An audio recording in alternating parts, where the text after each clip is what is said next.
তো বন্ধুরা ফাইনালি আজকে আমার এই কিবোর্ডটি চলে এসেছে আর এটাকে তোমাদেরকে আমি আনবক্সিং করে দেখাবো। তো দেখো এটাকে আমি অ্যামাজন থেকে বাই করেছি, এখানে দেখতে পাচ্ছ এই যে অ্যামাজন লেখা রয়েছে। তো এটা আমি 2-3 দিন আগে বাই করেছি, আজকে আমাকে অ্যামাজন থেকে ডেলিভারি দিল।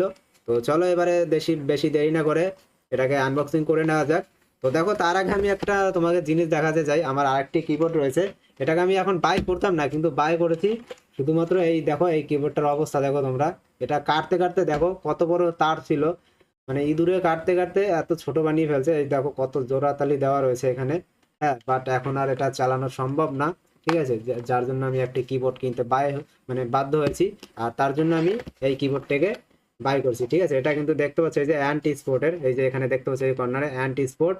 আর এখানে দেখতে পাচ্ছ এই যে মডেল নাম MK1850, ঠিক আছে, এটা হচ্ছে মডেল নাম। ঠিক আছে, তো চলো এবারে বেশি দেরি না করে ফটাক এটাকে আনবক্সিং করে নেওয়া যাক।